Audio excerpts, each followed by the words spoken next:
ప్రపంచ వ్యాప్తంగా బాక్సాఫీస్ రికార్డులను తిరగరాసిన కల్కి 2898 ఏడి సీక్వెల్ కోసం సినీ ప్రియులు ఎంతగా ఎదురు చూస్తున్నారో ప్రత్యేకంగా చెప్పక్కర్లేదు.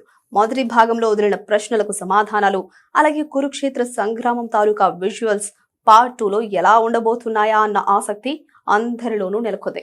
అలాగే పార్ట్ 1 ఎండింగ్ లో ప్రభాస్ పాత్ర కర్ణుడు అని రివీల్ చేయడంతో రెండో భాగం పూర్తిగా కర్ణుడి నేపథ్యం మరియు పురాణ గాథల చుట్టూ తిరుగుతుందని అర్థమవుతోంది. సీక్వెల్లో పౌరాణిక సన్నివేశాల నిడివి ఎక్కువగా ఉంటుందని, ముఖ్యంగా కమల్ హాసన్ వర్సెస్ ప్రభాస్ మధ్య యుద్ధం పీక్స్ లో ఉంటుందని టాకా. ఈ క్రమంలో ఈ సినిమాకు సంబంధించిన కొన్ని సంచలన వార్తలు బయటకొచ్చాయి.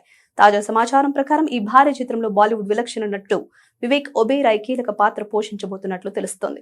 త్వరలోనే జరగబోయే కొత్త షెడ్యూల్లో ఆయన జాయిన్ కానున్నారని, ప్రభాస్, అమితాబ్ బచ్చన్, కమల్ హాసన్ వంటి దిగ్గజాలతో కలిసి ఆయన స్క్రీన్ షేర్ చేసుకోబోతున్నారని సమాచారం.